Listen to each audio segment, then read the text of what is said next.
Many things are imported: fine wines, gourmet cheeses, and horses, many from down under, New Zealand and Australia, like this one. Abel Tudor, pictured here on his way to his 7th straight victory and climbing the class ladder here at Yonkers Raceway. And Kevin Purcell is the man who brought him here from New Zealand. Kevin, originally you're from Massachusetts, now living in Maine. How does a New Englander become a horse importer? Well, somebody asked me to buy a horse one time, and I couldn't afford the horse, so I sold it to somebody, and I made a little bit of money, and I thought that was better than selling tires, so that's how I got into the business. How do you buy them? Sight unseen? Do you train them? Do you go over to New Zealand and Australia? Well, I've made 42 trips in the last 7 years, and well, I try to see every horse that I buy at least once and have a trainer that I employ sit behind them and make a judgment on them. Now, how long does it take a horse from down under to get acclimated here in the States? Really not very long. We keep them in training the entire time so that once they get here, it's 4 to 6 weeks and they're racing. Is there any truth to the theory that since it's summertime in Australia and New Zealand, that down under horses race better during the winter here in the States? I don't believe so. I think they race good all year round.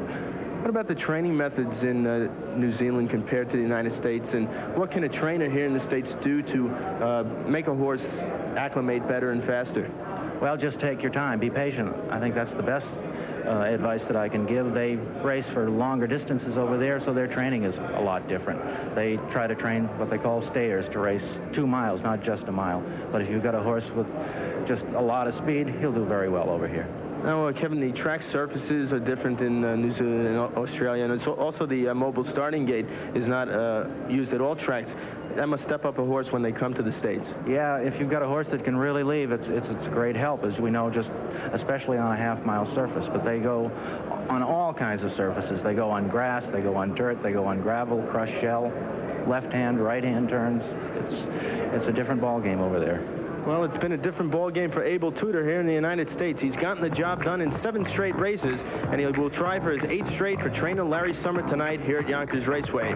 We'll return to Yonkers with more Stan Bergstein talking with Phil Pines right after this.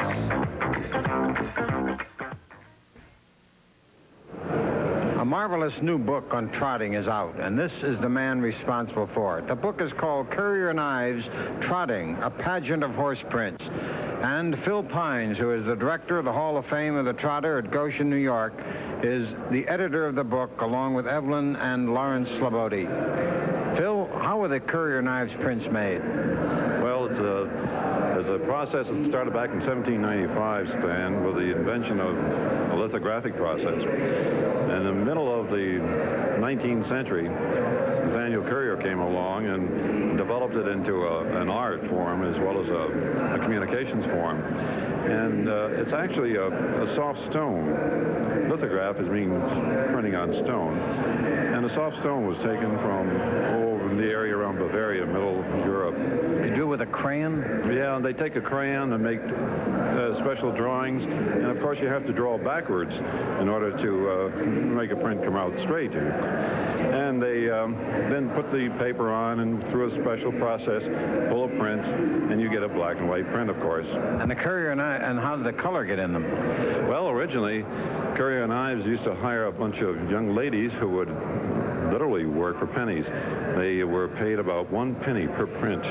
These were for the small folios. They were about 12 by 18 inches or maybe smaller. And before that, for the larger prints, they would send maybe a dozen or so prints, black and white, to young artists, up-and-coming artists, and they would pay them $1 for 12 prints. They sold for pennies then. They sell for as much as thousands of dollars now.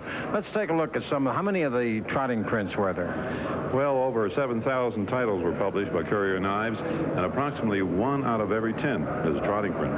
There are 647 in Phil's book, and let's take a look now at some of the early champions. This, of course, is Dutchman, one of the first. Dutchman, this came from an original painting by Edward Troy, the Swiss artist who later became one of the top painters of horses on the American scene. Lady Suffolk, the old gray mare. Who never was what she used to be, but she originally came from Long Island, was called the old gray mare of Long Island.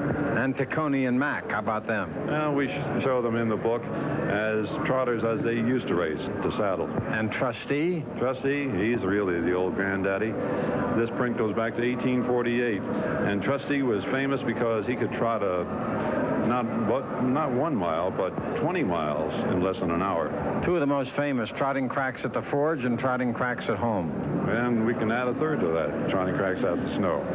And, Phil, some of the comics, some of the great comics. This one called A Crack Trotter, A Little Off.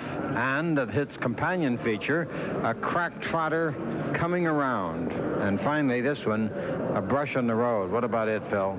Oh, Brush on the Road was kind of a fun comic. It's one of the great and most popular of the comics.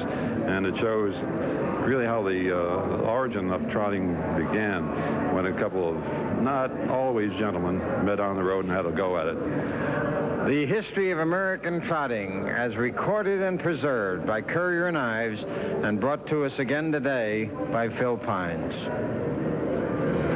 And if you'd like more information on Phil's splendid book, you can write to him, Phil Pines, Hall of Fame of the Trotter, Goshen, New York, 10924.